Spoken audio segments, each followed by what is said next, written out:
बिस्मिल्लाहिर्रहमानिर्रहीम। अस्सलाम वालेकुम नाज़रीन, आप देख रहे हैं प्रोग्राम ज़टिया 10। मैं हूं आपकी मेज़बान अना यूसुफ। इस दुआ और इस उम्मीद के साथ कि अल्लाह ताला सब के लिए आसानियां पैदा करे, हम प्रोग्राम का आगाज़ करेंगे। शहर का मौसम है खुशगवार, यानी शहर में कुछ है बहार, लेकिन कुछ बजट की बहार लोग खुश नहीं नजर आए, क्योंकि उससे पहले ही पेट्रोल बम गिरा दिया गया। फिर बजट का सिलसिला जो शुरू हुआ कल, खैर उस पर हमने खासी डिटेल में बात करनी है।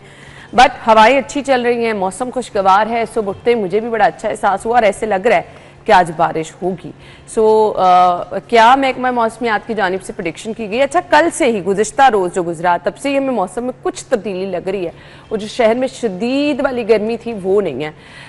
मौसम के हवाले से एक एक कमेंट करते हैं, फिर बजट के हवाले से गुफ्तगू शुरू होगी।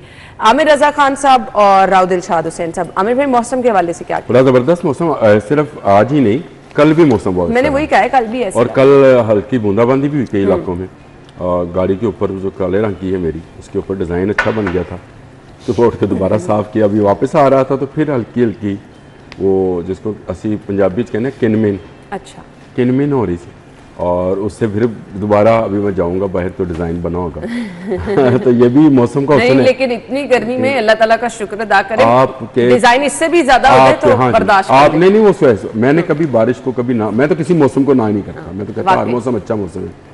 और इस मौसम में ये वाली बारिश जो है ये उन पौधों को ज़रूर राहत देगी जिनको पीएच भूल चुकी है। उन जगहों पे जहाँ पे सिर्फ घास ही बची है और मट्टी और पत्थर बचा है, पीएच के हाथों तबाह व बर्बाद हो गए वो इलाके, उनको ज़रा थोड़ी सी राहत मिलेगी। और मेरा ख्याल है ये बड़ी अच्छी हवा में नमी रहेगी।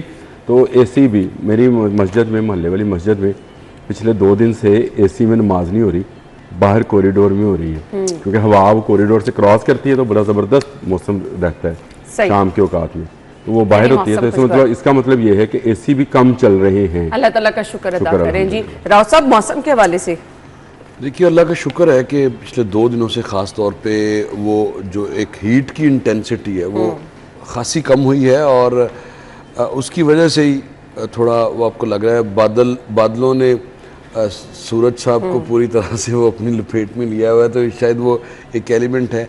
लेकिन ह्यूमिडिटी की फीलिंग आना शुरू हो गई है, जो कि मिड जुलाई में नॉर्मली शुरू होती है बरसात की। और वो नहीं, चूँकि प्री मानसून शुरू हो चुका होता है तकरीबन 10-12 जून से ना, पिछले कई सालों का अगर आप रिकॉर्ड देखें तो 10-12 जून को लाजमी एक आध बारिश होती है और उसके बाद फिर ये आगे। तो अब वो हफ्ता भी ज़ाहिर है गुजरा है, और प्री मानसून की चूँकि आमद है, एक दफ़ा प्री मानसून शुरू होगा और उसके बाद फिर थोड़ा थमेगा सिलसिला, फिर प्रॉपर मानसून। राव साहब, मैं सिर्फ ये पूछना चाहता था, सॉरी आपकी बात भी काट रहा हूँ, ये बादल जो हैं ये खुशी के आंसू बहा रहे हैं या इस बजट पे दुख के आंसू बह रहे हैं? अच्छा, आपने बजट का तस्करा छेड़ ही दिया, तो चलिए बजट पे आ जाते हैं। जी, पंजाब का बजट जो है 5335 अरब का पेश किया गया है। खासा भारी भरकम है, उठाया कैसे गया राव साहब? देखिए, अभी तो इसमें फेडरल गवर्नमेंट का जो अभी जब आप बात पूछ रहे थे कि ये किस इस तरह कम कैसे हुआ, और ये वो उसके बाद फिर वो नहीं कहा तो तारीख का भारी भरकम बजट, तो मैंने आपसे ऑफ कैमरा पूछा था तारीख का भारी भरकम बजट। अगर आप सिर्फ बात करेंगी तो वो डेवलपमेंट का बजट है, जो कि 1240 अरब रुपए का है। अच्छा, उसके अलावा अगर आप देखें तो पिछले साल के मुकाबले में 100 अरब से बजट ये 100 अरब कम है। 54, अगर आपको याद होगा, पिछले साल जो था बजट वो 54 अरब समथिंग था, और इस साल ज़ाहिर 53 है।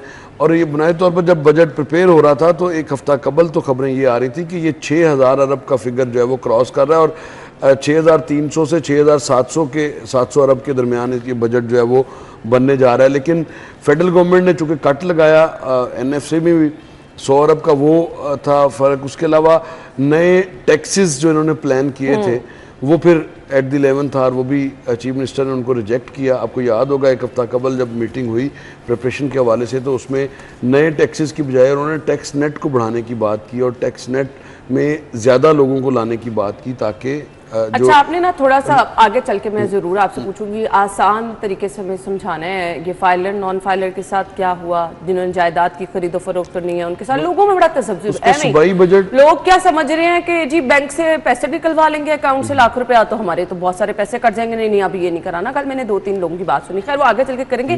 कुछ खुशगवार नाखुशगवार वाकयात जो कल हुए, जरा पहले उनका जिक्र कर ले, फिर बजट की तरफ आएंगे। मुझे बड़ा बुरा लगा वो जो कॉपी पकड़ के बजट की मुश्तबा शुजाउर रहमान साहब की तरफ वो फेंकते रहे, फिर उसमें बड़े दिलचस्प वाकयात वैसे कल हुए हैं थ्रू आउट द ईयर। और चीफ मिनिस्टर पंजाब को अगर वो देखे तो वो स्माइली पास करती रही हैं, या तो हर कोई जब मिलने आ रहा था तब भी सेल्फीज भी बन रही थी साथ में जो गुजर रहे थे। कल तैयारी के साथ भी खासी सब अच्छे हैं, खवातीन जो थी जो एमपीज थे वो तो उनकी तो कोशिश ये थी कि वो हर कोई मुलाकात कर ले, अपनी अपनी हाजिरी दे ले। कोई चिट पकड़ा रहा था, दूसरी जानिब सीएम को क्यों कहा, कभी पहले सीएम से मुलाकात नहीं हुई उनकी? चीफ मिनिस्टर नहीं आए असेंबली में तो मुलाकात हुई ना। अच्छा, वो आती नहीं है असेंबली में, राव साहब बैठे हैं। अब ये तो बात हकीकत है।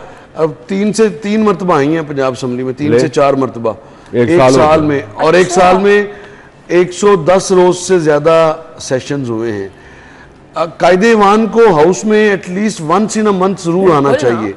और पॉलिसी साजी के हवाले से अभी भी, अब चूंकि बजट में डिबेट होगी और डिबेट में वो जाहिर है नहीं आएंगी, बजट जिस दिन अप्रूव करवाना होगा उस दिन आएंगी और उसके बाद फिर पता नहीं कब आएंगी। ये तो बिल्कुल बात ये तय है। उसके बाद शायद कोई वुमेन डे पे कोई तो हो जाए, वो तकरीब हो जाएगी। वो कुछ उस हवाले से कुछ आ जाए तो शायद वो हो जाएगी। अच्छा, एनीवे खुशगवार नाखुशगवार ये कि कल जो तकरीबन 2 घंटे तक की ये स्पीच थी बजट की, जो वज़ीर ख़जाना पूरी एनर्जी के साथ उसको जारी रखे हुए थे। दूसरी जानिब अपोजिशन कभी डेस्क पर चढ़ती थी, कभी वावेला मचाते थे, बजट की कापियाँ फाड़ कर हवा में लहराई जाती थी, हाथापाई, गालम गलूच, ये कल रूटीन थी। और इसमें इसी में एक नाखुशगवार वाक़या ये भी हुआ कि हुकूमती रुकन बिलाल यामीन और अपोजिशन रुकन असम्बली हैं जो कि बहुत सीजन है माशाल्लाह से, जो शफ़ी साहब, उनका मसला ये हुआ कि डेस्क से नीचे उतारने पर तलख कलामी हुई, गालम गलूच हुई, लेकिन उसमें एजाज शफ़ी साहब और वो हाथापाई भी हुई। और उसके बाद फिर एक नाखुशगवार वाक़या ये है कि बिलाल यामीन अपनी घड़ी खो बैठे वहाँ पर, और वो इस बात पे मजीद है कि मेरी घड़ी जो है वो एजाज शफ़ी ने छीनी है, ये नहीं उतारी है और चोरी की है मेरी घड़ी। और ये वक्त नहीं, ये मैं आपको फैक्ट बता रहा हूँ। नहीं, मैं वैसे पूछी, खासी महंगी घड़ी थी। मैंने तो उनका फिर बयान रिकॉर्ड किया। मेरे वो खाने का भी अली घड़ी थी मेरे महीने से मोबाइल पे घड़ी का इल्जाम लग जाता है। वो रोलेक्स की घड़ी थी, उनके वालिद की, उनके पास दी हुई, उनके वालिद की दी हुई। और ये मेरे पास उनका शॉट मौजूद है जो मैंने फिर उनसे बात, जाहिर है एक खबर आई तो फिर उसकी तस्दीक के लिए बात भी करनी होती है। और वो मजीद है इस बात पे, उन्होंने बाकायदा एप्लीकेशन दी है असम्बली सेक्रेटेरिएट को दिया। उन्होंने कहा कि मैं पहले तो मजाक में ये कहता रहा कि यार इजाज़ दे दे मेरी वॉच, दे दे मेरी वॉच। तो उसके बाद फिर जब वो बजट का इजलास भी ख़त्म हो गया तो उन्होंने कहा मेरी वॉच, अब ये क्या मसला हो गया। तो फिर सीएम से जहाँ पर जो है वो असम्बली सेक्रेटेरिएट को फिर एप्लीकेशन भी उन्होंने सबमिट करवाई है कि मेरी घड़ी जो है वो बरामद कराई जाए। एजाज शफ़ी ने बकायदा वो खुद कह रही है, हम नहीं कह रहे। ये तो भी होता है। अच्छा, उसके अलावा शोरों होगा और हस्बे रवायत, ये तो एक रिवायत है जी, वो एक रिवायत है। पता नहीं हम कब आई डोंट नो कि कब हम वो इससे बाहर नहीं आ सकते। वैसे हम कहते हैं कि ये मुकद्दस वाहन है। बजट के हुजम पे एक कमेंट चाहिए, फिर राव साहब की तरफ आते हैं और बाकी तफसील पूछते हैं। इनाफ है? नहीं, इनाफ तो नहीं है, कम है। अगर पंजाब के बजट को देखा जाए तो मेरा ख्याल है, मैंने कल क्योंकि स्पोर्ट्स का जो बजट था उसको देख रहा था, 11 बिलियन जो था मांगा गया, जिसमें से कट लगा कर इनको 7.6 बिलियन दिया गया। तो मुझे बताएं, और उसमें जितनी स्कीमें हैं उसमें भी कट लगा हुआ है। और कुछ स्कीमें तो ऐसी हैं जिनको बराए नाम रखा गया, यानी जिस पर कोई 5.5 अरब रुपया लगना है, उसके लिए अगर आप 20 करोड़ रुपये रखेंगे तो इसका मतलब है नहीं रखा उस स्कीम के लिए ना। वो 551 अरब कहाँ गया लगेगा उसके ऊपर, या 5 अरब 51 करोड़ कहाँ लगेगा, जिस पर आपने रखा है 20 करोड़ या 2 करोड़ या 3 करोड़। इस तरह से इन स्कीमों की तादाद पूरी की गई है। तो मैं ये समझता हूँ कि बजट जो है पंजाब की आवाम के लिए तो इनफ नहीं है किसी सूरत भी। ये कहते रहे टैक्स फ्री है, ये अब एक रवायत बन गई, जैसे राव साहब ने कहा कि कुछ CM जुमले तो एम ही जोड़ नहीं दिए नहीं नहीं, थे। ये रवायत बनी है पिछले दौर से। होता ये था कि खबर चलवाई जाती थी सोशल मीडिया पर और दूसरे मीडिया पर कि पेट्रोल जो है 20 रुपये महंगा हो रहा है। फिर एक समरी जाती थी उस वक्त के प्राइम मिनिस्टर के पास, और वो उसको कहता था नहीं नहीं ये जुल्म है, ये लो 7 रुपये कर दो, 8 रुपये कर दो।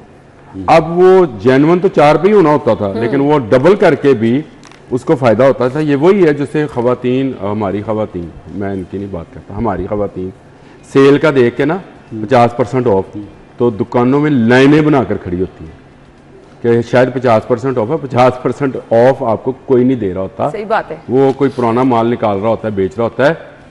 यही किया हज़रत शहबाज शरीफ साहब ने मरकज़ में कि पहले टैक्सों की सुनाई, फिर कहा कि जी नहीं नहीं नहीं ये तो जुल्म है, ये टैक्स नहीं लगेगा, ये तनख्वाह जो है ये आपने 5% का है, इसको 10% करो।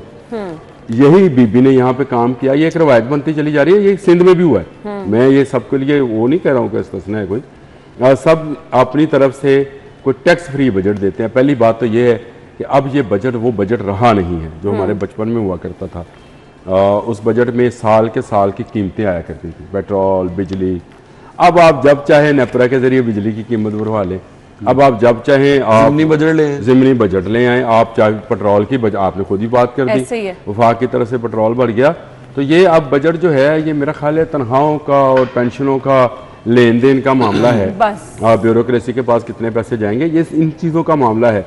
ये वो मामला जो आवाम की सतह पर हुआ करता था, ये उस तरह का कोई नहीं है। राव साहब की तरफ आऊंगी। कम अज कम माहाना उजरत 40,000 रुपए किसकी की गई है? देखिए ये आम एक जो मजदूर होगा उसकी कम अज कम जो 37,000 सरकारी आम मजदूर की बता दें। सरकारी आम मजदूर की डेफिनेशन बताएंगे। हाँ, मैं वही पूछ रही ना। सरकारी और गैर सरकारी इदारों में काम करने वाला हर वो शख्स जो काम करता है उसकी कम अज कम उजरत 40,000, पहले 37,000 थी। अच्छा। और माफ कीजिएगा एग्जीक्यूशन उसके ऊपर भी नहीं थी। अब इसको एग्जीक्यूट करने के लिए 3,000 बढ़ा के कल मेरी सूबाई भर तो गया वजीर लेबर और स्पोर्ट्स फैसल कोकर से बात हो रही थी। वो कह रहे थे कि अब इस पर सख्ती से अमल दरामद होने जा रहा है 40,000 के फिगर पे। तो ये वैसे हमेशा ऐसे ही होता है, इस पर कभी अमल दरामद नहीं हुआ।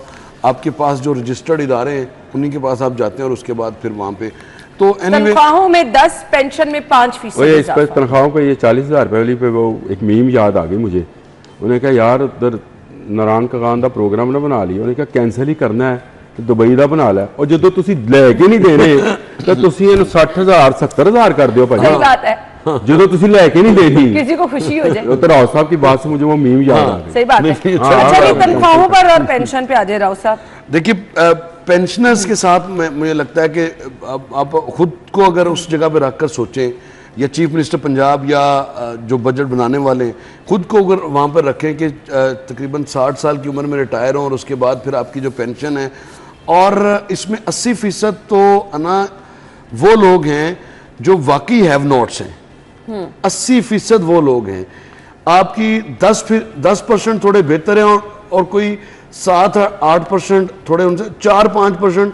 ये आप जो रिटायर्ड मुलाजमिन देखते हैं ना, ये आपको आला अस्करी अफसरान, ब्यूरोक्रेट्स और हाई कोर्ट के जो जजेस हैं या हाई कोर्ट के जो ऑफिसर्स हैं हाई कोर्ट्स के, या इसमें उनकी पेंशन थोड़ी बेहतर होती है। उसके अलावा अब ये इनको अगर आप गिनेंगे तो ये मेरा ख्याल है हार्डली 4 से 5% या 10% होंगे। मेरा ख्याल है 5% होंगे। आपका 80% पेंशनर वो है जो क्लास 4 का मुलाजिम है। मिसाल के तौर पे मैं आपको देता हूँ कि MCL लाहौर है, इनके 14,000 टोटल मुलाजमीन हैं, 10,000 पेंशनर्स हैं। और 10,000 पेंशनर में से अब ये मैं बीट कवर करता था तो आए रोज़ कोई ना कोई किसी ना किसी का मसला होता था। उसमें से बहुत सारे लोग 50% से ज़्यादा लोग जो पेंशन से वो फौत हुए उनकी बेवा को पेंशन मिलती है और बेचारे वो एड़ियाँ रगड़ते व्हील चेयर्स में आते हैं। मुझे बताएं कि उनके लिए अगर उनकी 12-15 हज़ार रुपये पेंशन मिलती है तो उनके लिए 5% इजाफा क्या इजाफा होगा।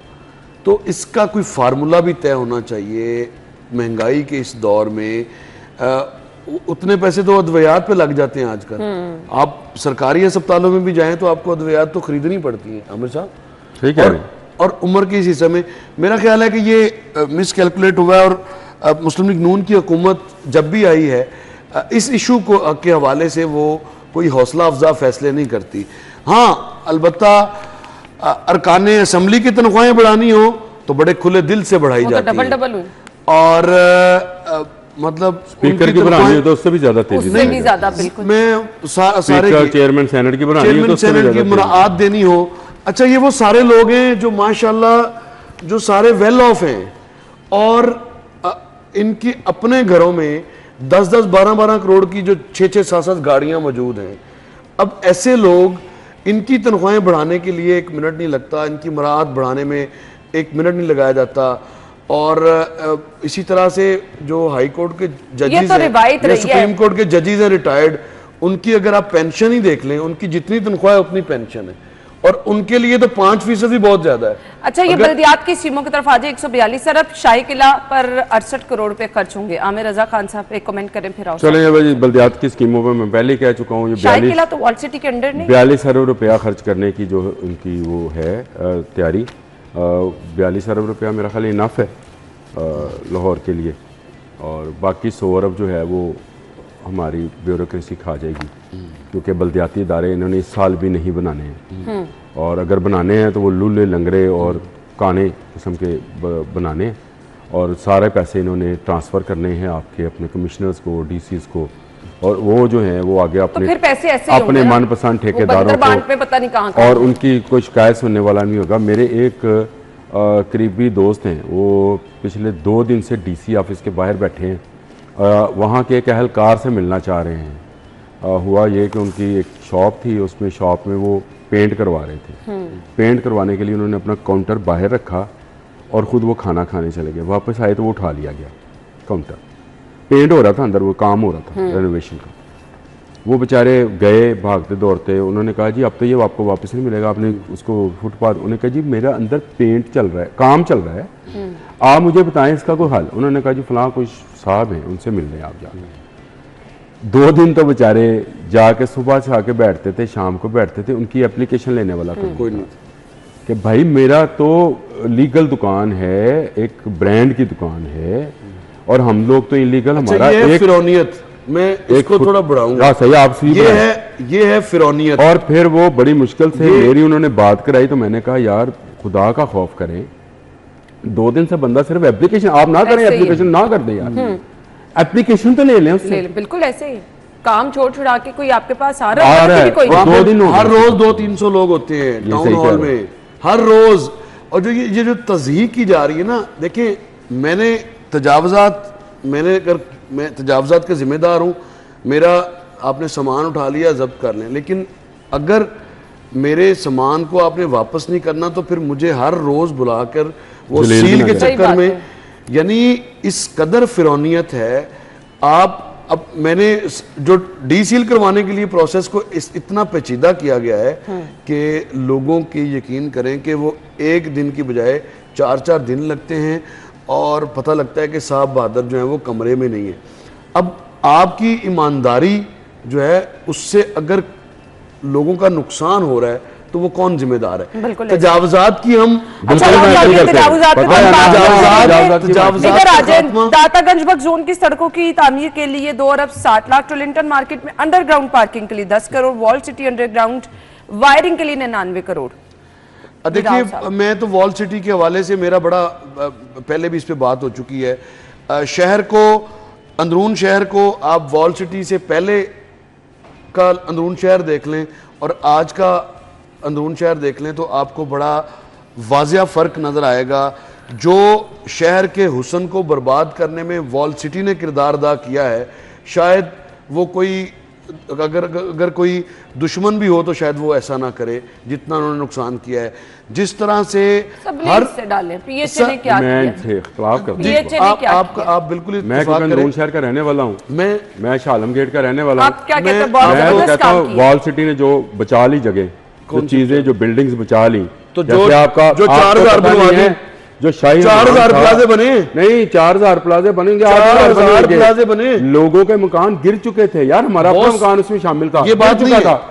अच्छा जो गिर चुकी है प्रॉपर्टी, उस पर आप कहते हैं कि कोई चीज भी ना बने, तो उस पर क्या लेकिन आप मुझे बताएं, उस पे आप 10 मंजिला प्लाट बनाने, पार्किंग कहां जाएगी? दरवाजे से अंदर एंटर हुए तो आपको अंदरून शहर की वो फीलिंग आती है जो हम बचपन में देखते थे। कौन सी वाली? वजीर खान की मस्जिद, वो वही एरिया डिस्प्ले करने के लिए, अलावा भी वही एरिया, और लाहौर फोर्ट, और वो एरिया आपको बताऊं जो शेरा वाला गेट बचा हुआ है वो वॉल सिटी अथॉरिटी की वजह से बचा। मैंने वो रात को 2 बजे रिपोर्टिंग की थी जाकर राव साहब, वहां पे वो जो माफिया था वो कुदाले और मजदूर लेकर बैठा हुआ था और साथ में असला बरदार लोग थे। आमिर साहब मुझे बताएं, मैंने वो रिपोर्टिंग की और वो आज आप शेरा वाला गेट जो है बचा हुआ देख रहे हैं, नहीं तो वो भी गिरा कर उन्होंने प्लाजे बना लेने थे। आप देखिए प्लाजे बने या नहीं अथॉरिटी क्या कमर्शियलाइजेशन हुई है, क्या वो पुलिसिंग है? वॉल सिटी अथॉरिटी ने तो बाहर से फंड लेकर आपको पैसे लगाने। अब ये लहर प्रोग्राम है, ये है अच्छा प्रोग्राम है तो उसको नहीं। अब ये देखिए ना, राव साहब का पॉइंट ये है कि कमर्शियलाइजेशन हुई, छोटी-छोटी देखिए दुकानों पर बड़े-बड़े प्लाजे उन्होंने कमर्शियलाइजेशन तो पूरे पंजाब में हुई है। अच्छा अंदाजा लगाएं हम वहां के रहने वालों की तकलीफ को अपने, लेकिन एक अथॉरिटी किस लिए बनाई गई थी? हाईलाइट करते हैं, मैं बनी किसी मैं रहने वाला हूं भाई, मेरा घर आज भी वहां पे है, इसलिए हालत में बरकरार रख रहा है ना। लेकिन ऐसा नहीं हो सकता ना कि जो आप बिल्डिंग जो जाने के लिए काम कर रहे हैं 10-10 मंजिला प्लाट बनाने की क्या परमिशन है? वो पुलिसिंग नहीं है, वो इस तरह के उनको इजाजत कौन देता है? इन्फोर्समेंट अथॉरिटी, ये नहीं वॉल सिटी अथॉरिटी एनओसी लिए बगैर रोजाना हंगामे होते हैं, रोजाना गिराए जाते हैं। राव साहब जो काम अथॉरिटीज अच्छे कर रहे हैं उनका अच्छा करना चाहिए, मैं ये नहीं कहता हूँ। मैं कामरान लशारी का हटा दिया गया उनको, कामरान लशारी का कम से कम ये है कि उसने अंदरून शहर के कल्चर को समझते हुए चंद बिल्डिंगों को बचाने में कामयाब हो। चलिए, आपने खुद ही कह दिया चलो, तो मतलब इस पे कोई दो राय नहीं। 400 से ज्यादा। मुझे ब्रेक का कहा जा रहा है, ब्रेक के बाद आते हैं बजट की बाकी चीजें डिस्कस करेंगे। स्टे विद अस।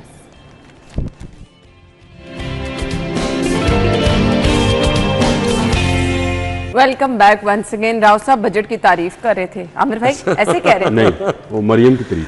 मैं कोई और बात कर रहा था। मरियम, मैं बता देता हूँ क्या कर रहा था। तारीफ लगी मुझे बजट। मैं ये कह रहा हूँ, मैं बता देता हूँ क्या कर रहा था। बजट की आमिर भाई कर रहा था। आमिर लेट मी कह रहा थी कि बीबी है सियाणी, और ये मफरूजों पे बना हुआ बजट नहीं है, ये प्रैक्टिकल बजट है जिसको इम्प्लीमेंट कर दिया जाएगा। राव साहब देखिए अगली अजमा बुखारी बनने जा रहे हैं। देखो नहीं, आप इसको किसी और तनाजुर पे देखते हैं। आमिर भाई आपके माशाल्लाह से बड़ा एक वसी एक्सपीरियंस है, हर चीज़ को बड़ा माइन्यूटली आप देखते हैं। ख़ास तौर पर जो सोशल मीडिया पर आपने काम किया वो हाल ही में वो बड़ा रिसर्च ओरिएंटेड था। और अब गुजारिश ये है कि मैं ये बात कर रहा हूँ कि हम जो माजी में बजट देखते थे उसमें बजट के जो अहदाफ थे उसमें 600-700 अरब रुपए इस तरह के वो मफरूज़ों पर मबनी होता था कि फलां डिपार्टमेंट से आमदनी ज़्यादा आ जाएगी, एक्साइज से आ जाएगी, या टैक्सेशन की मद में पीआरए। अच्छा, इस बजट को आप प्रैग्मेटिक बजट कह सकते हैं क्योंकि ये इसको अमल दरामद करने में भी आपको आसानी होगी।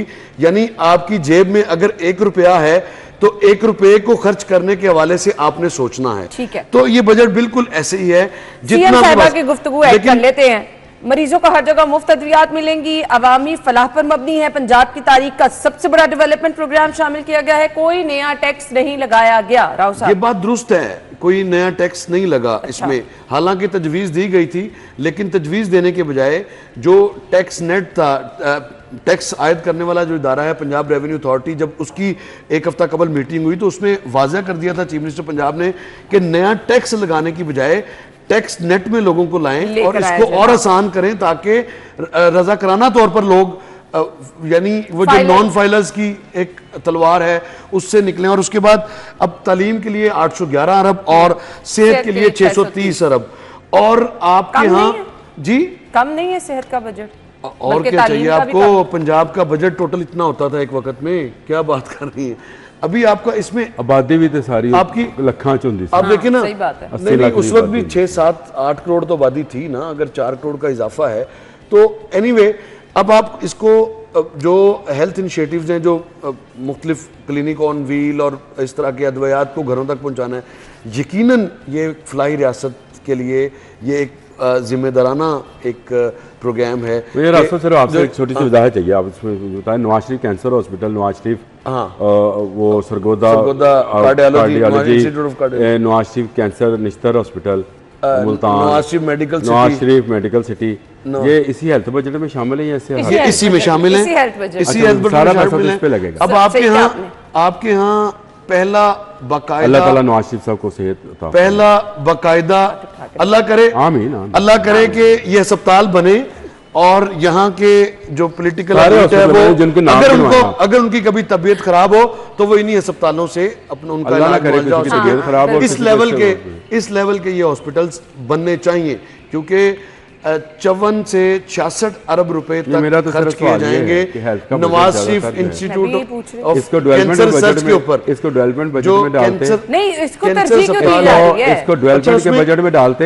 राव साहब, मेरी इस तरफ हम्बल सी एक सबमिशन है कि इन पैसों को डेवलपमेंट के बजट में डालते और सेहत का बजट, सेहत के जो जारी प्रोग्राम्स हैं उनमें कर देते, जिनमें अद्वियात हैं, जिनमें आपके हॉस्पिटल्स की अपग्रेडेशन है। यहाँ चिल्ड्रन हॉस्पिटल का, गंगाराम का एसी बंद है, बच्चे वार्ड के व्हीलचेयर नहीं है, अच्छा बेड्स की तादाद कम है, उनको बढ़ाते हैं हम। ये जो डेवलपमेंट का बजट आप कह रहे हैं सबसे बड़ा बजट दिया है, उसी में ये भी डेवलपमेंट थी। ये डेवलपमेंट। अच्छा, ये ना ये जो आपको 1240 अरब रुपए नजर आते हैं ना, ये कोई अलग से 1240 अरब रुपए नहीं है, ये एक मजमूई तौर पर तमाम डिपार्टमेंट्स की जो डेवलपमेंट्स की स्कीम है उनको यकजा करके ये 1240 अरब रुपए बनते हैं, जो कि गुज़िश्ता साल में 870 अरब थे और गुज़िश्ता साल इनके पास कैश फ्लो था, यानी डेवलपमेंट का पूरा बजट पड़ा था। आज चूंकि पोस्ट बजट प्रेस कॉन्फ्रेंस होगी तो उसमें माजी के जो गुज़िश्ता माली साल जो कि अभी 30 को क्लोज होने जा रहा है, इसके हवाले से आदाफ किस हद तक हासिल किए वो आज इस हवाले से वो भी सारे गोशवारे सामने आएंगे। लेकिन मसला ये है कि आपके पास पंजाब में फूड डिपार्टमेंट के नाम पर एक इतनी बड़ी एक सफ़ेद हाथी था जो कि आपके वसाइल को इस तरह नोच रहा था, आपको अंदाजा ही नहीं है। किसान के नाम पर नोच रहा था फूड डिपार्टमेंट। ये वो डिपार्टमेंट था जिसको बैंक्स के प्रेसिडेंट सिफारिशें अब उसमें उसको खत्म किया जा रहा है। आपका वो 600-700 अरब रुपया वो जाहिर है इधर आया तो डेवलपमेंट का बजट ऑब्वियसली अप हुआ। अब वही पैसा जाएगा। डिपार्टमेंट वाले कहां जाएंगे? फूड डिपार्टमेंट ही खत्म कर दिया ना उसको। प्राइस कंट्रोल लोग कहां जाएंगे? वहां के मुलाजमीन, वहां के अफसरान, वहां की गाड़ियां, वहां के दफातर, वो ट्रांसफर पोस्टिंग करवा के दूसरे डिपार्टमेंट्स में जाएंगे जहां पर ज्यादा। अब आमिर भाई ये वो इतना बड़ा 1900 यहाँ माल बना रहे थे वहां बना रहे। आमिर भाई 1956 से ये आपका एक लूप होल था जिसको के बड़ा इस हवाले से क्रिटिसाइज किया। मैंने एक सिपाही का इंटरव्यू किया, मैंने कहा यार तेरी थाने से तबादला हो गया है, कहता यार लाना तो नाका ही है, सही बात, इत्थे नहीं लावांगा उत्थे ला लानी तो नाक, जो लाना ही नाका है। अच्छा, ये तो ये फूड डिपार्टमेंट नहीं खाएंगे। डिपार्टमेंट्स की जो रिफॉर्म्स हैं ये वक्त की अशद जरूरत है और इस सारे पैसे में अब हो जाएगी, चूंकि इन पैसों में हो जाएगी। देखिए बड़ा जरूरी है, नागजीर है। अभी अगर आप नहीं करते ये काम आपको करना पड़ेगा, अपने वसाइल में रह के आपको आगे बढ़ने की आदत डालनी पड़ेगी। बार बार कहा जा रहा है कि तालीम के बजट के साथ क्या किया गया है, इनफ है तालीम के साथ जो पहले हो रहा था, जो चीजें चले। मुझे कहा जा रहा है ये अच्छा टॉपिक है, आके इस पे बात कर लेते हैं, ब्रेक के बाद आते हैं।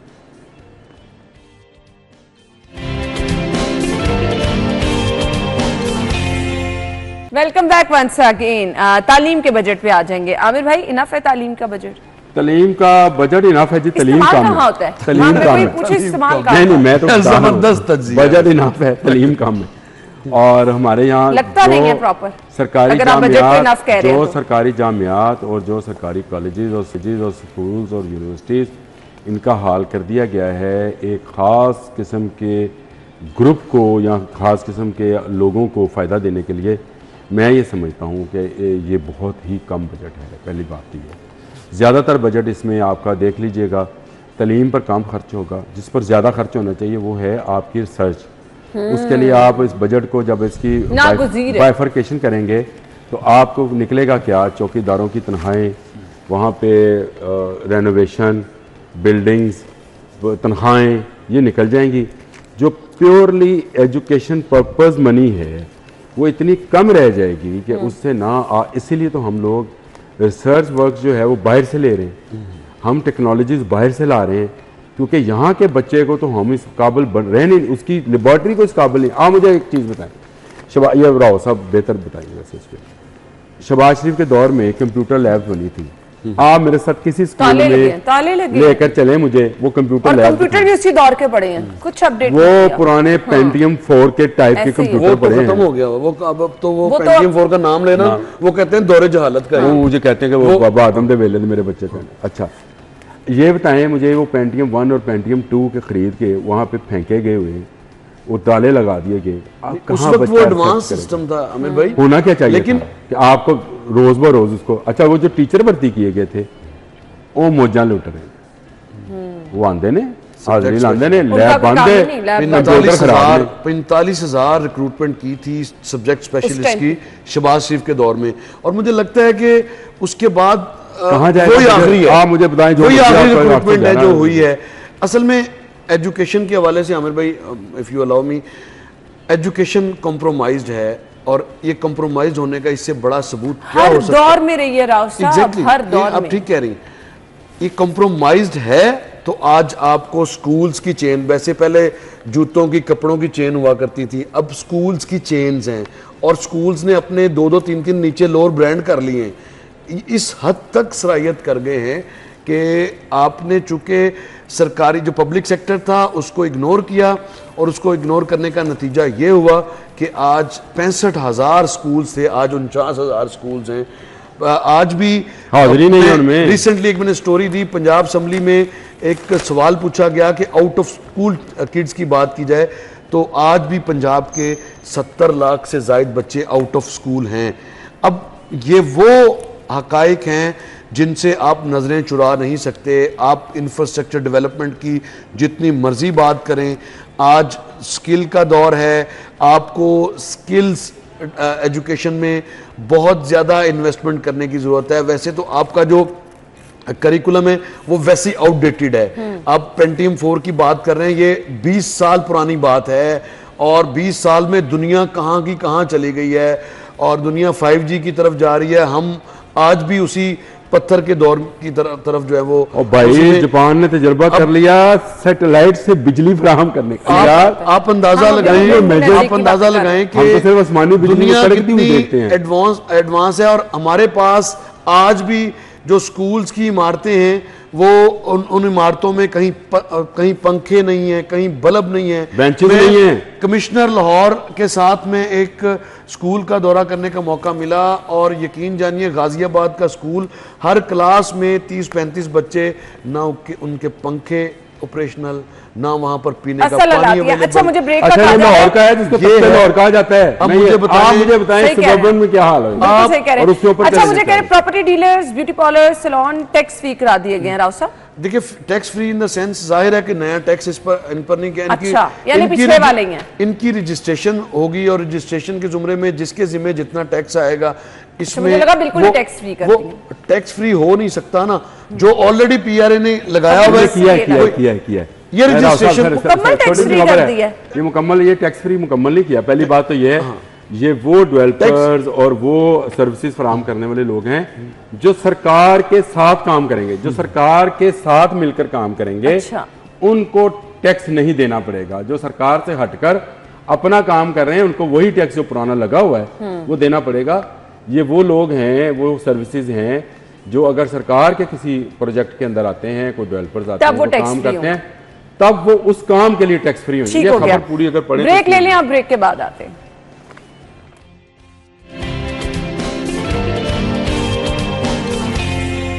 खुश आमदीद। अच्छा जी, राव साहब की तरफ चलेंगे, और मैं पूछना चाहती थी, अज़मा बुखारी साहिबा कह रही है फिल्म सिटी बनाएंगे, कौन सी? देखिए फिल्म सिटी के हवाले से जो प्रीवियस जब ये गवर्नमेंट आई थी तो ये अनाउंसमेंट की गई थी। इसके लिए बाकायदा फंड्स भी मुख्तस कर दिए गए हैं, और इसमें फिल्म के हवाले से जो प्रोड्यूसर्स हैं, आपको शायद याद होगा कि फिल्म मेकिंग के लिए गवर्नमेंट लोन स्कीम भी दे रही है। उसके अलावा इस बजट में जो जर्नलिस्ट के लिए अज़मा बुखारी की वजह से, जर्नलिस्ट के लिए जो एक इसको मैं तो तोहफा ही कहूँगा क्योंकि ये लिंगर ऑन होता चला जा रहा था, और ये अज़मा बुखारी की काविश की वजह से 40 करोड़ रुपए अप्रूव हैं, जो कि जर्नलिस्ट हाउसिंग सोसाइटी फेज़ 2 के लिए, जिसमें गालिबन आप भी मुस्तफ़ीद यकीनन होंगी और चूँकि मेंबर हैं, और ये वो इशू था जिसका कि रिजॉल्व होना हो गया, ये भी complete। और फिर ये सिर्फ आपका या किसी और का मसला नहीं, ये कंप्लीट हो गया काम। ये पैसे अप्रूव हो गए, बजट में आ गए, कैबिनेट ने मंजूरी दे दी है। अब रूडा को ट्रांसफर होंगे, रूडा ज़मीन देगा जर्नलिस्ट ऑफिस फाउंडेशन को, और इसमें प्रेस क्लब की तमाम बॉडीज़, और ये काम शुरू किया गया था फेज़ 2 के हवाले से निगरान गवर्नमेंट में, और आपको याद होगा उसको फिर थोड़ा मोल्ड किया गया, लेकिन बहरहाल at the end of the day अब ये होने जा रहा है और ये एक पॉजिटिव काम है। ये इसको अगर आप इस सेंस में देखें कि इसमें भी 80% वो लोग हैं जो हैव नॉट्स हैं, जिनके पास किराए के घर हैं, जिनके पास वो कैमरामैन्स आपके सामने ही हैं कि जो सबको तो दिखाते हैं लेकिन बेचारे कैमरे के पीछे खड़े होकर उनकी बात सुनने वाला कोई नहीं है। लेकिन चीफ मिनिस्टर पंजाब ने भी सुनी, सूबाई वज़ीर इत्तलात व सकाफत अज़मा बुखारी ने भी सुनी, और फिर एक ये लंबी एक इसमें ये जर्नलिस्ट इंडोमेंट फंड क्या है? एक इंडोमेंट फंड में आपके पास पैसा पड़ा हुआ है, उसमें बैंक में पड़ा हुआ है, उससे जो इंटरेस्ट या जो कैपिटल उससे मिलेगा, उससे जो प्रेस क्लब के कौंसल मेंबर्स हैं या उसके अलावा रजिस्टर्ड जो DGPR के तहत जो रजिस्टर्ड एक जर्नलिस्ट है, उसके लिए अगर वो किसी माली इमदाद के लिए एग्जैक्टली उसमें सारे लोग आते हैं, लेकिन जो प्रायोरिटाइज इसमें किया जाता है वो कौंसल मेंबर्स को ही प्रायोरिटाइज किया जाता है। लेकिन उसमें जब हम फिर नाम देखते हैं तो वो बड़ी उसमें शर्मिंदगी वाली भी बात होती है कि ऐसे ऐसे लोग भी जो माशाल्लाह से साहिब हैसियत हैं और उनका नाम भी उस लिस्ट में आता है कि वो भी इंडोमेंट फंड, ये बेसिकली उनका हक है, उनका हैव नोट्स का ये हक है। उस हक पर भी बाज़ बड़े नाम जो हैं वो डाका डालने की कोशिश करते हैं, तो खुदारा इससे बाज रहें। जिसका हक है, अगर कोई हैव नॉट से मुराद के वो कैमरामैन जिसकी 25-30 हज़ार सैलरी है और बेचारा किराए का घर है, बच्चे हैं 2, अपने अखराजात भी पूरा नहीं कर सकता, तो उनका बेसिकली उनको ये माली इमदाद देने के लिए है। किसी के कोई बीमारी की सूरत में या किसी की कोई शादी है बहन की, बेटी की, तो उसको ये इमदाद देने के लिए फ़ंड है, तो ये उसी के पास जाना चाहिए। हक तो उन्हीं का ही है, उसी लिए ये पैसा रखा गया है। लेकिन इस लिस्ट में बड़े बड़े नाम भी आ जाते हैं, फिर अफसोस भी होता है कि यार कम अज़ कम इस लिस्ट को तो छोड़ दें, इंडोमेंट फंड को। इससे मुस्तहकीन जो जर्नलिस्ट कम्युनिटी में लोग हैं उनकी अगर दादरसी होती है तो ये एक ज़ाहिर है बिल्कुल ऐसी होनी भी की चाहिए। अच्छा जी, आज अगली खबर की तरफ। सियाहत असारे कदीमा के लिए रिकॉर्ड 28 अरब का बजट है। आमिर भाई, अच्छी बात है, सियाहत के लिए तो आप जितना काम कर सकें करें, और आप बहुत संजीदा हैं इस वक्त पिंडी से मरी तक एक ग्लास ट्रेन चलाने में, जिसके लिए आपने पैसा भी अच्छा खासा रख दिया है। मैं समझता हूँ कि सियाहत हमारे यहाँ शायद दुनिया को हैरानगी होगी, हम ये समझते हैं कि सिख सियाहत बहुत है, अगर आप ज़रा डिस्कवर करें तो आपकी हिंदू सियाहत बहुत है, और हिंदुओं के ऐसे मुकद्दस मकामात हैं यहाँ पे, उनकी हवाले से मुकद्दस हैं। हमारे लिए तो वो बुत परस्ती का जरिया होंगे, लेकिन वो मुकद्दस मकामात हैं, अगर उनको किया जाए तो मेरा ख्याल है कि आप अपने रेवेन्यू बढ़ा सकते हैं, इस तरीके से बढ़ेगा। थैंक यू सो मच जी। ब्रेक और हेडलाइंस के बाद हम ज्वाइन करेंगे, स्टे विद अस।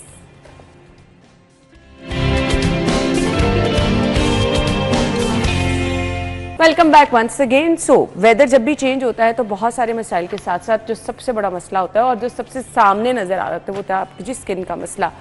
अभी आजकल वाला मौसम, आगे आपको पता है जी मॉनसून शुरू होने वाला है, और उसमें सबसे बड़ा प्रॉब्लम क्या होता है जी, आपकी वो जो कहते हैं ना स्किन पे चिप चिप वाला वो सीन एक शुरू हो जाता है, स्वेटिंग बहुत ज़्यादा होती है, और वो लोग जिन्होंने मेकअप करना होता है और आउटडोर जाना होता है वो तो बिल्कुल अपने मुंह पे कुछ लगा ही नहीं सकते। बहुत सारे लोगों को ये मसाइल होते हैं। सो अगर आपने मेकअप करना है तो वो मेकअप कैसा होना चाहिए वो भी हम ज़रूर जो है वो डिस्कस करेंगे।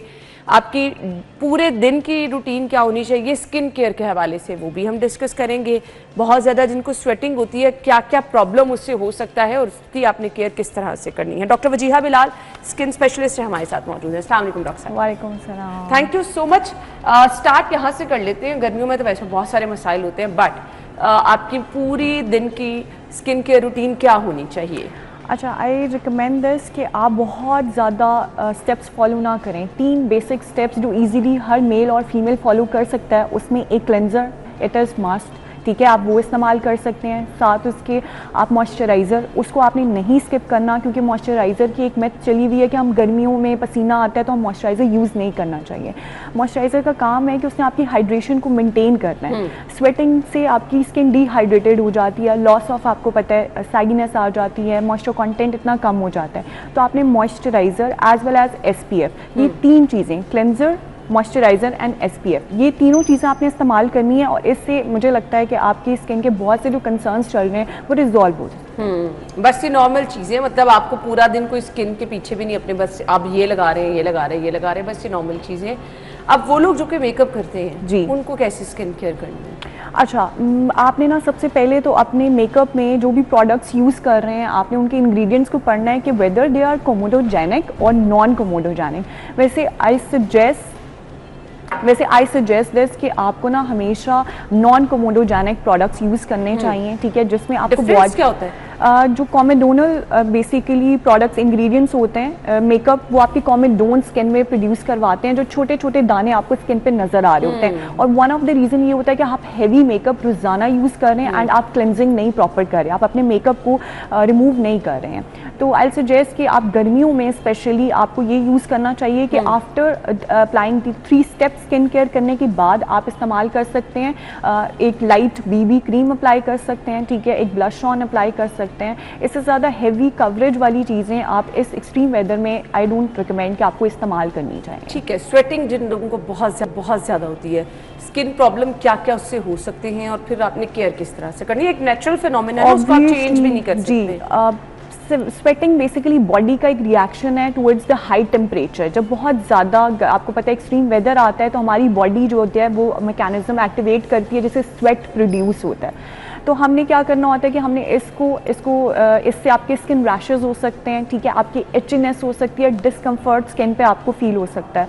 तो आप स्वेटिंग को कंट्रोल करने के लिए कुछ DIYs भी हैं जो आप you can do it yourself at home, आप वो अप्लाई कर सकते हैं। नहीं तो there are so many procedures you can take at clinics, जैसे दिस इज एक्सेस स्वेटिंग को हम हाइपर हाइड्रोसिस कहते हैं, ठीक है। इसमें क्या होता है कि आपके पामर साइड्स पे, आपके फीट पे, अंडर आर्म्स पे, कुछ लोगों को बहुत ज्यादा होती है, मतलब आप एम्बैरेसिंग वाली सिचुएशन में आ जाते हैं। यस एग्जैक्टली, फॉर दैट आजकल एक ट्रीटमेंट बहुत अच्छा ट्रीटमेंट आया हुआ है which will take 10 to 20 minutes, which is called Botox, ठीक है।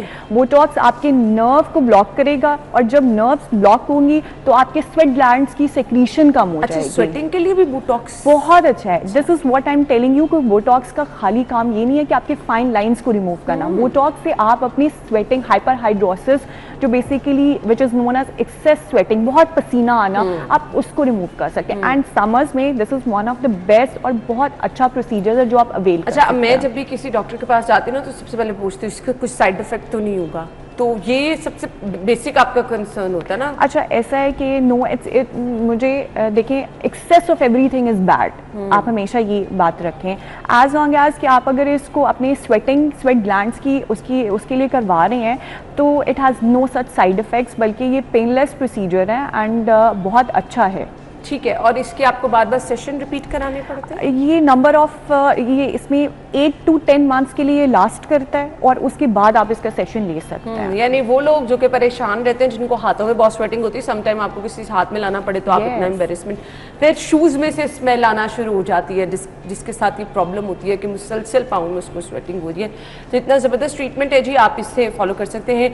मुसलसल जिन लोगों के फेस पे बहुत पसीना आता है उनको क्या सन ब्लॉक को स्पेसिफिक यूज़ करना चाहिए? जी बिल्कुल, उसके लिए ना आप 2-3 स्टेप्स हैं उनको फॉलो करें। जैसे अगर बहुत आप पसीना फेस पे आ रहा है तो आप आइसिंग कर सकते हैं ताकि आपके जो ओपन पोर्स हैं वो श्रिंक हो जाएं।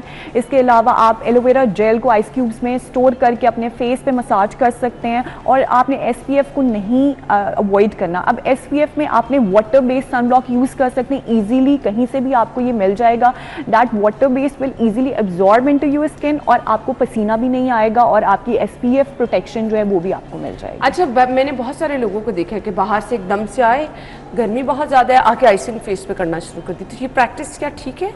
वैसे नॉर्मली हम अवॉइड करते हैं कि आप एकदम से अपना टेम्परेचर चेंज मत करें, ठीक है। ड्रास्टिक आप राइज या ड्रास्टिक आप इन डिक्रीज इन टेम्परेचर भी आपके फेस को नुकसान पहुंचा सकता है। तो वाई नॉट, अगर आप बाहर से आ रहे हैं आप थोड़ा सा कूल डाउन करें अपने स्किन को एंड देन आप ये जो प्रोसीजर है ये जो उसको अवेल कर सकते हैं। ठीक है, सनबर्न की सूरत में क्या करना है? मुसलसल कुछ लोगों के फेस पे तो एक काली सी वो तय सी छाई सी आ जाती है ना, जो लोग बाइक पे सफर कर रहे होते हैं, इवन क्योंकि ड्राइव जो लोग करते हैं ना उनके हाथों का कलर बिल्कुल चेंज हो जाता है। देखिए सन जो बर्न है ना वो एक एक्सट्रीम कंडीशन है और उसमें आपको एहतियात बहुत ज़रूरी है। आप कुछ भी कर लें, अगर आपके फेस पे छाई, मेलास्मा, हाइपर पिगमेंटेशन अपेयर हो गया है तो वो it will come back again and again. The only solution we can do is that कि आपने अपनी स्किन को प्रोटेक्ट करना है towards sun exposure as well as heat. खाली सन से मतलब धूप से बचाना इज़ नॉट इनफ। कुछ ख़वातीन जो घर में रहते हुए चूल्हे के सामने भी जा रही हैं तो वो चूल्हे की तपश भी आपकी स्किन को उतना ही नुकसान पहुंचा रही है जितना धूप पहुंचा रही है। तो आई सजेस्ट कि आप अपना SPF को आपने नहीं भूलना। आप अपने आप को कवर कर सकते हैं, आप मास्क यूज़ कर सकते हैं, आप हैट यूज़ कर सकते हैं, आप हेलमेट यूज़ कर सकते हैं अगर आप मेल हैं, आपने बाहर निकलना है। दिस इज़ व्हाट आप प्रिकॉशनरी मेजर्स तो ले सकते हैं। और जहाँ तक रही मेलास्मा की ट्रीटमेंट की बात, फॉर दैट आई सजेस्ट कि आप किसी जो कंसर्न्ड आपका क्वालिफाइड पर्सन है आपने उससे इसका ट्रीटमेंट वो करना है। आजकल ऑनलाइन कंसल्टेशंस अवेलेबल हैं, आप इजीली कंसल्ट कर सकते हैं अपनी ऑनलाइन घर बैठे बैठे और आप अपने मेलास्मा को 90% ट्रीट कर सकते हैं। सो मुझे ये बता दें, लोगों को लगता है ये ट्रीटमेंट बहुत ही महंगे हैं, सो इसके लिए अच्छे डॉक्टर का इंतखाब भी बहुत ज़रूरी होता है ना। आजकल तो आप बहुत सारे ब्यूटी सैलून्स पे चले जाएं, वो इसके ट्रीटमेंट कर रहे हैं तो उसका डबल रिएक्शन आपके फेस पे आ जाता है। So there is a difference, आप क्वालिफाइड और अनक्वालिफाइड पर्सन में कहाँ से आप सैलून्स में जाके अगर आप हाइड्रा फेशियल्स ले रहे हैं, आप ये इस तरह की केमिकल पीस ले रहे हैं या इस तरह की, तो वो आपकी स्किन को कहीं ना कहीं नुकसान ज़रूर पहुँचाएंगे। तो वाई नॉट कि आप अपनी रिसर्च पूरी करें, आप देखें कि कौन सा डॉक्टर आप आजकल इंटरनेट का ज़माना है, आप किसी भी डॉक्टर के पास जाने से पहले उसके रिव्यूज़ चेक कर सकते हैं। आप उसका इंस्टा या फेसबुक का, क्लिनिक का, मतलब each and everything you can check, और उसके बाद आप खुद देख सकते हैं कि आपने कहाँ जाना है। और जहाँ तक रही बात एक्सपेंसिव प्रोसीजर्स की, तो देखिए I just usually tell this to my patients कि do not compromise on the quality. और क्वालिटी तभी आती है जब आप वन टाइम प्रोसीजर्स होते हैं, ठीक है, ईजिली आप अवेल कर सकते हैं। अगर आप 10 से 15 हज़ार का जोड़ा पहन सकते हैं तो 10 से 15 हज़ार अपनी स्किन पे भी लगा सकते हैं। हाँ बिल्कुल, आपने ठीक कहा। अच्छा, बहुत सारे ट्रीटमेंट्स हम कराते हैं बट हम वेदर को समटाइम जो है वो नहीं देख रहे होते हैं। सो कुछ लोग जो कि मुसलसल लेज़र अपनी स्किन पे करा रहे हैं, चाहे वो हेयर रिमूवल के लिए है, सो ये वेदर कंडीशन कितनी मैटर करती हैं? अच्छा, टाइप्स ऑफ लेजर्स बहुत ज़्यादा हैं जिसमें हेयर रिमूवल लेजर्स आ जाती हैं, स्किन रीसर्फेसिंग लेजर्स आ सकती हैं। Hair removal laser is completely safe as long as you are using SPF। Sunblock का इस्तेमाल अगर आप कर रहे हैं और जब आप हेयर रिमूवल लेजर करवाते हैं तो आपकी स्किन सेंसिटिव होती है फॉर द नेक्स्ट 24 आवर्स से लेकर 36 आवर्स तक, राइट। तो हम उस दौरान अगर अपना जो घर से बाहर निकलना या हीट में जाना अवॉइड करते हैं, उसके बाद हम पेशेंट को प्रिस्क्राइब करते हैं कि आपने SPF के बगैर नहीं निकलना, तो वो that will not damage your skin. लेकिन जहाँ तक दूसरी रीसर्फेसिंग लेजर्स की बात आ जाती है, जिसमें CO2 laser is a very aggressive laser, जिनके स्किन पे पिगमेंटेशन है या पेट्स हैं, खड्डे बने हुए हैं, उनके लिए हम अवॉइड करते हैं कि एक्सट्रीम इस समर्स में, जून जुलाई अगस्त के मंथ्स में वो इस तरह के ट्रीटमेंट्स को मतलब अवॉइड करें। आफ्टर दैट जैसे ही थोड़ा सा मौसम बेहतर होता है वो प्रोसीजर्स ले सकते हैं। रंग गोरा हर कोई करना चाहता है और इसके लिए इतने सारे प्रोसीजर्स आ चुके हैं कि वाकई हम हैरान भी होते हैं। नो डाउट उनके रिजल्ट भी अच्छे हैं, लेकिन कुछ लोगों को तो फौरी रिजल्ट चाहिए। तो रंग गोरा करने के लिए कोई ज़बरदस्त सा फॉर्मूला जो आप बताना चाहें? नहीं, रंग गोरा करने के लिए आजकल ग्लूटा ड्रिप्स आई हुई है, लेकिन FDA अप्रूव होनी चाहिए, ठीक है। उसकी क्रेडिबिलिटी देखें, हर किसी के लिए नहीं है वो। नहीं, ये देखे ना, हम किसी ने लगवाई, हमारे फलां रिश्तेदार ने, फलां दोस्त ने, तो मैं खुद ब खुद पूछ के तो किसी डॉक्टर से लगवाने चले गई, किसी क्लिनिक पे लगवाने चले गए। ये बड़ा आम रुझान है ना हमारे तरफ। बस ऐसे है ना कि हम बहुत ज़्यादा इंस्पायर हो जाते हैं। हाँ। कोई भी चीज़ की हाइप क्रिएट मतलब मेरी हेल्थ कंडीशन वो है नहीं है, ये तो ज़ाहिरी बात है एक डॉक्टर ने डिसाइड करा। एग्जैक्टली लेकिन जब भी आपने अपना कलर वाइटनिंग ये कम्प्लेक्शन को करने के लिए अगर आपने प्रोसीजर करवाना है तो एक पूरा प्री रिक्विजिट है जिसको हमने फॉलो करना होता है। उसमें हम प्रॉपर डिटेल हिस्ट्री लेते हैं पेशेंट की कि ईदर ही और शी इज़ इम्यूनो कॉम्प्रोमाइज्ड और नॉट, कहीं आपको डायबिटीज़ तो नहीं है, कहीं आपका लिवर कॉम्प्रोमाइज़ तो नहीं है, कहीं किडनीज कॉम्प्रोमाइज़ तो नहीं है, ठीक है, कहीं आपको हाइपरटेंशन तो नहीं है, ठीक है। उसके बाद फिर हम देखते हैं, देखें हर चीज़ एक यंग पेशेंट एंड एक ओल्ड पेशेंट, ये भी बहुत एज का भी बहुत मैटर करता है कि किस चीज़ में वो करना है। अब ग्लूटा ड्रिप्स में अगर बहुत ही आजकल ना फीमेल्स आ रही हैं जिनकी रेंज है 18 से लेके 30 तक and they are getting married in 3 months और 4 मंथ्स और उन पे सोसाइटल प्रेशर बहुत ज़्यादा है, जी गोरा रंग होना चाहिए, गोरा रंग होना चाहिए। Plus we also fall in shade 3 और 4, ठीक है, हम एशियन स्किन्स हैं, ये चीज़ हमें एक्सेप्ट करनी चाहिए कि हम एशियन स्किन है, हम खूबसूरत कलर रखें। हाँ, अगर आप बहुत उसको मेंटेन करें और अच्छी डाइट और हाइड्रेशन रखें तो क्या जबरदस्त। बिल्कुल बिल्कुल। और इसमें अगर आप शेड 3 और 4 से डायरेक्ट शेड 1 में चले जाएं तो ऐसा पॉसिबल नहीं है, ठीक है। कहीं भी किसी भी क्लिनिक पे कोई भी qualified doctor, I won't suggest कि कोई भी ऐसा अपने पेशेंट के साथ करेगा अगर इफ ही और शी इज सिंसियर, ठीक है। तो आई सजेस्ट कि आप अपनी लाइफस्टाइल मॉडिफिकेशन लेकर आएँ। अगर आपने ये ट्रीटमेंट अवेल भी करना है तो सिर्फ क्लिनिक का या डॉक्टर का काम 30% होता है, 70% आपका काम है कि आपने अपने आप को कैसे चेंज करना है। उसके लिए आप अपनी हेल्दी डाइट रखिए, आप मल्टीविटामिन यूज़ कर सकते हैं, आप अपनी स्किन केयर अच्छी कर सकते हैं। ये जो ओवरनाइट गोरा होना है ना, ये this is very dangerous for your skin and longer run में जाके ये आपकी स्किन को, स्किन कैंसर्स बहुत ज़्यादा कॉमन है, स्किन डिजीजेस बहुत ज़्यादा कॉमन है। सो कहीं ना कहीं इसका कॉज यहाँ पे आता है कि हम जल्दी खाने वाली दवाइयाँ भी हैं जो आपका रंग गोरा करती हैं। ग्लूटाथायोन बेसिकली किस चीज़ से आपको गोरा करना है वो दैट इज़ ग्लूटाथायोन। तो आजकल बहुत सी फार्मास्यूटिकल कंपनीज ने इंट्रोड्यूस करवाई हुई हैं विच इज़ जिसमें बहुत सी टैबलेट्स इजीली आपको मिल सकती हैं, आप वो ले सकती हैं, लेकिन ओवरडोज मत करें। आप अपने डॉक्टर को कंसल्ट किए बगैर कुछ भी इस्तेमाल मत करें जब तक आप देखें, प्रॉपर हिस्ट्री दें, प्रॉपर टेस्ट करवाएं कि whether you should go for that और नॉट। सही हो गया। अच्छा, इसके साथ साथ मुझे ये बता दीजिएगा, क्या लोग जो चाहते हैं कि जी उनकी अगर स्किन पे बहुत ज़्यादा कुछ लोगों के पिंपल्स है फौरी तौर पर हल हो जाए तो कोई आपको लेजर भी इसके लिए है जो 1-2 दिन में आपके सारे पिंपल्स वगैरह रिमूव? अच्छा, एक्टिव एक्नी पे we don't do any kind of laser procedures, ठीक है। एक्टिव एक्नी पे only what you can do is chemical peels ले सकते हैं, ठीक है। उसमें सिर्फ क्योंकि एक्टिव एक्नी का ये मसला है कि जब हम अगर लेजर करेंगे या कोई भी प्रोसीजर करेंगे तो कंटामिनेशन के चांसेस इंक्रीज हो जाते हैं। पिंपल पॉप हुआ तो वो दूसरे स्किन पे कहीं ना कहीं स्प्रेड हो सकता है, तो वो इट मीन्स कि वो आपकी एक्नी जो है वो ट्रिगर कर सकती है। आप घर बैठे ये कर सकते हैं कि आप aloe vera is a very good anti bacterial, इसकी प्रॉपर्टीज़ हैं, आप वो इस्तेमाल कर सकते हैं अपने फेस पे। आप फेस वॉश इस तरह का ले सकते हैं जो कि आपकी एक्नी को ट्रीट करे और उससे आपके blackheads, whiteheads, comedones ये सब जा सकते हैं। इसके साथ साथ ऑरल मेडिकेशन।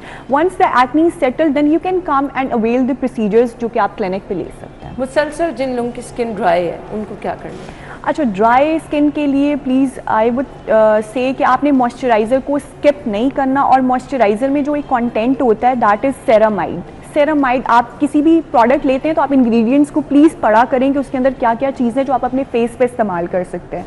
तो उसमें ये है कि आप सेरामाइड को यूज़ करें। सेरामाइड से ये होगा कि आपका जो मॉइस्चर कंटेंट है वो रीगेन होगा, हाइड्रेशन पूरी होगी, और साथ साथ आप ये करें कि कोलेजन इंडक्शन होगी। तो जो ड्राई स्किन है वो आपका खुद ब खुद विद टाइम रिजॉल्व हो जाएगा। और ड्राई स्किन के साथ ना कुछ लोगों को ये भी इशू होता है कि अच्छा खासा जो रंग है आपका वो डल होना शुरू हो जाता है, तो ये आप मॉइस्चराइजर करेंगे तो ये मॉइस्चराइजर के साथ साथ आप अपने for the dullness, discolouration, even tone under the guidance of a professional certified doctor आप वो क्रीम्स यूज़ कर सकते हैं, ठीक है। उससे आपकी डलनेस और डिसकलरेशन जो है वो बेहतर होगी। ठीक हो गया। मैसेज क्या होगा देखने वालों के लिए? अपना ख्याल रखें, अपनी स्किन का ख्याल रखें, ख़ास तौर पे वो माएँ और वो घर में रहने वाली ख़वातीन जो चूल्हे के सामने जाती हैं, ठीक है, वो सबका ख्याल रखती हैं लेकिन अपना ख्याल नहीं रखती हैं। तो I just say and request कि आप अपना ज़रूर ख्याल रखें, अपनी डाइट अच्छी करें और सन ब्लॉक को प्लीज़ मत भूलें। घर में रहने वाली ख़वातीन के लिए भी उतना ही ज़रूरी है जितना हम समझते बाहर जा रहे हैं।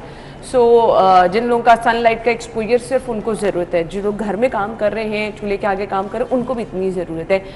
इसमें सिर्फ आप अपनी डाइट का अच्छा सा ख्याल रखें, जिसका बहुत मेजर रोल है। पानी ज़्यादा से ज़्यादा इस्तेमाल करें तो बहुत सारे मसाइल जो है स्किन के वैसे ही आपके हल होते हैं। थैंक यू सो मच जी, आपके टाइम का बहुत बहुत शुक्रिया।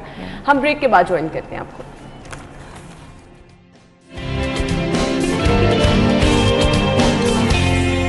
Welcome back. आज की बर्थडे लिस्ट की तरफ आ रही है। 17 है जी आज डेट, और 17 जून को जिनकी बर्थडे है उनमें नाम है जी ताहा का, मलिक हैदर का, राना आज़िर नूर का, सैयद एहसन अली का। आप सब लोगों को सालगिरह के मुबारकबाद। Wish you a very happy birthday.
Ehsan जो कि हमारे कैमरामैन हैं जी, उनको भी स्पेशली एक बार फिर से हम विश करना चाहेंगे। राना आज़िर नूर हमारे स्पोर्ट्स रिपोर्टर हैं, उनको भी सालगिरह के एक बार फिर से मुबारकबाद देना चाहेंगे। ब्रेक के बाद ज्वाइन करेंगे। स्टे विद अस।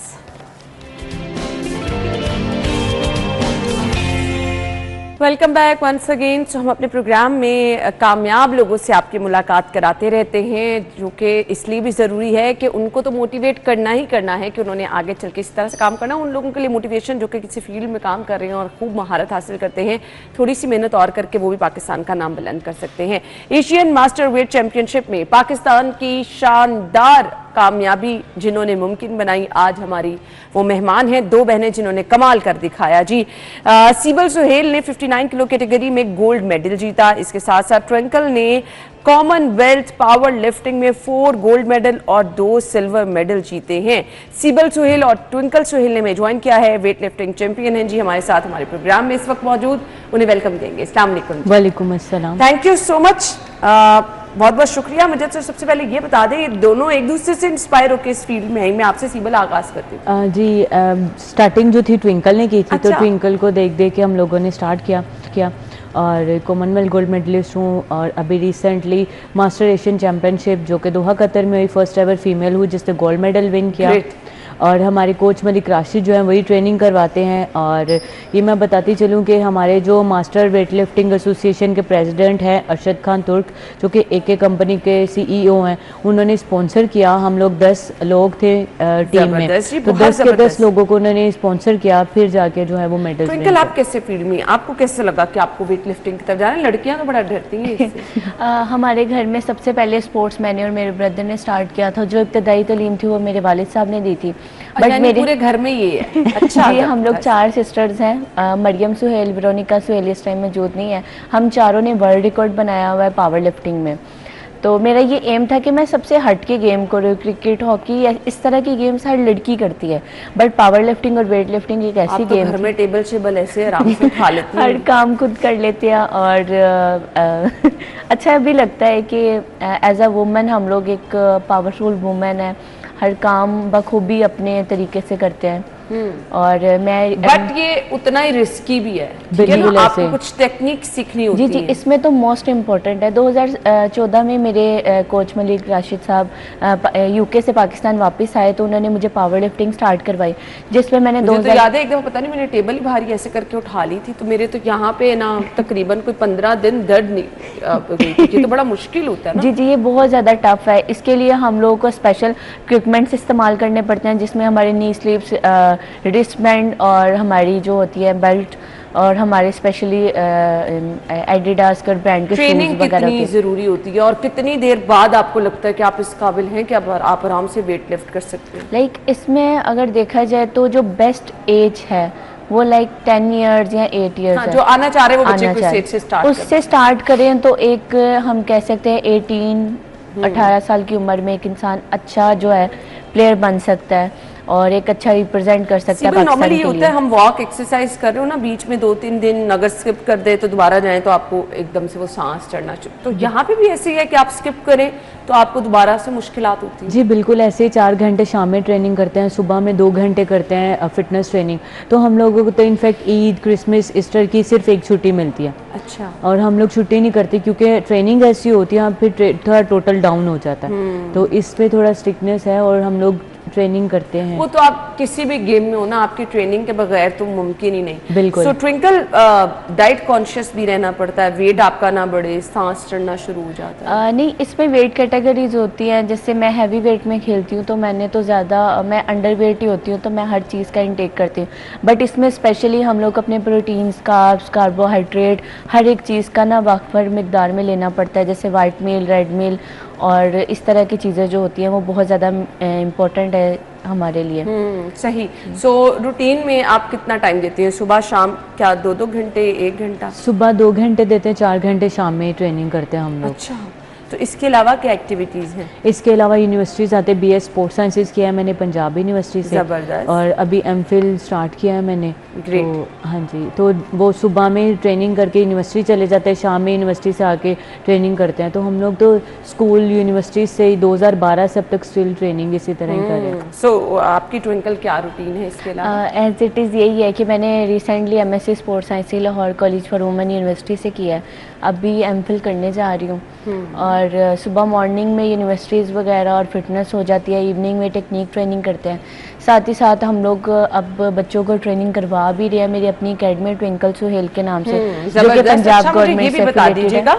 कि ये तो रूटीन का हिस्सा चीज़ें रहती हैं। जी जी। आप जिंदगी में किसी भी स्टेज पे चले जाएं, जब कोई मुकाबला होता है बड़ा, तो मद्दे मुकाबिल जब खिलाड़ी सामने आता है तो कभी ऐसा हुआ है महसूस कि अच्छा ये मेरे से ज़्यादा पावरफुल लग रहा है, या मुझे इसके लिए स्पेशल कुछ माइंड बनाने की ज़रूरत है? खौफ आता है कभी आप जब मैदान में जाते हैं? लाइक खौफ नहीं कहेंगे उसको, ये कहेंगे कि जितनी हम Pressure लोगों ने, होता है ना एक। हाँ प्रेशर थोड़ा बहुत होता है, क्योंकि जितनी हम लोग ट्रेनिंग करते हैं तो जब हम वेट लिफ्टिंग की और पावर लिफ्टिंग की ट्रेनिंग कर लेते हैं ना, तो खुद में इतना कॉन्फिडेंस होता है कि जब हम रिप्रेजेंट करेंगे, हम अपनी लिफ्ट करेंगे तो हम इंशाल्लाह गोल्ड ही विन करेंगे। सही। सो आपसे ये जानना चाहूँगी, कभी ऐसा फील हुआ कि आप मैदान में मौजूद हैं और आपको लग रहा है सामने वाला ज़्यादा स्ट्रांग है, मुझे अपने आप में आपको चेंज एकदम से लेकर आने? थोड़ी सी तो नर्वस बंदा होता है, आप किसी भी फील्ड में ले लें थोड़ा सा। बट हमारी कोच मलिक राशिद जो हैं वो इतनी ट्रेनिंग करवाते हैं, इतनी ट्रेनिंग, और मेरे वालिद साहब भी यही कहते हैं और मेरे कोच भी यही कहते हैं कि जहाँ लोग 2 घंटे ट्रेनिंग करते हैं आप लोग 4 घंटे ट्रेनिंग करें।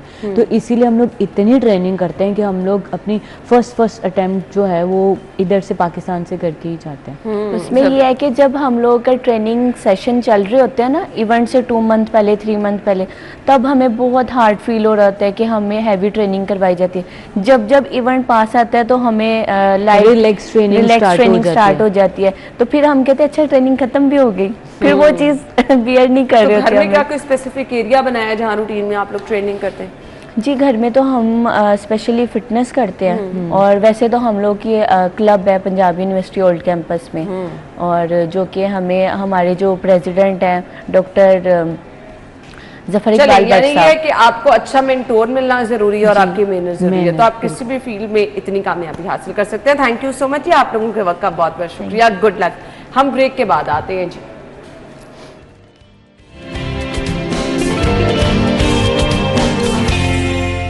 Welcome back once again. So जी, हमने आगे बढ़ना है, सेगमेंट्स का सिलसिला आगे बढ़ाना है। हम आपको अपडेट रखते हैं मार्केट की सूरत हाल से भी, आपको बताते रहते हैं कि अगर आप कुछ प्लान करें जी खाना बनाने का नाश्ते के बाद, तो सब्जियां आपको किस कीमत पर मिलेंगी। इसके लिए हमारे रिपोर्टर मुख्तलिफ मार्केट्स में जाते हैं और कोशिश होती है कि पूरे शहर में हर जगह की मार्केट को जो है वो हम देखें और फिर वहाँ के रेट आपको बताएं। तो वहाँ के रेट बताने के साथ साथ हमारे पास सरकारी रेट लिस्ट भी होती है जो कि हर दुकान पे आविज़ात होती है, लेकिन उस पर किस हद तक अमल हो रहा होता है ये हमारे रिपोर्टर ही बताते हैं। तो देखते हैं आज के भाव।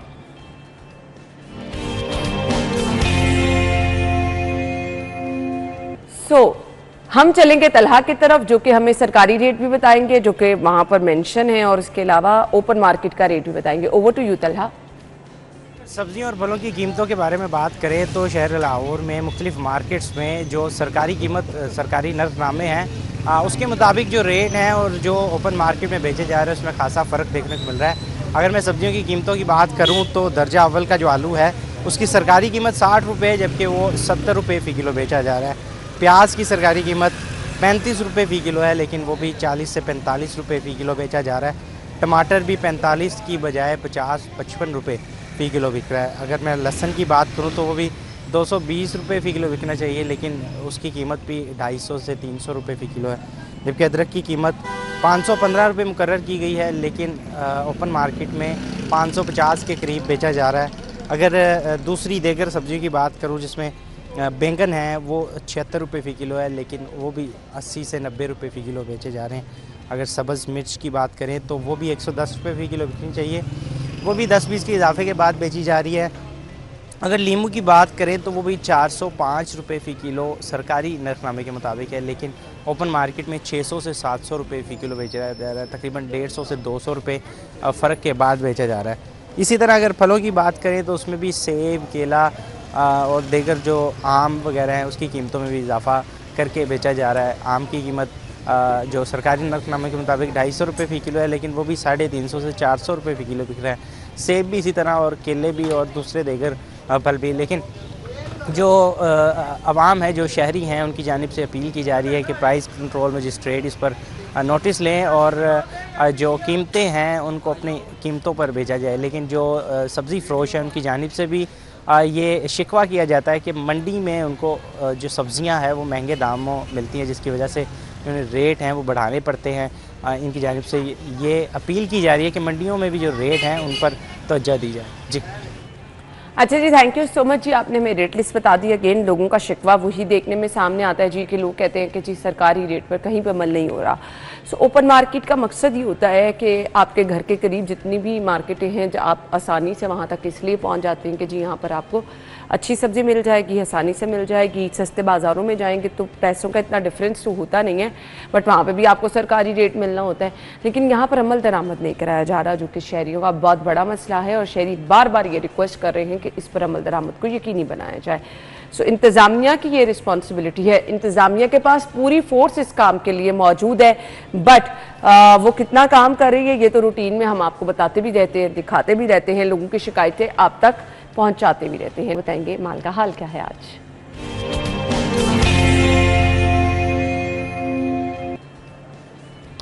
सो जी, हम आपको करेंसी रेट दिखा देते हैं।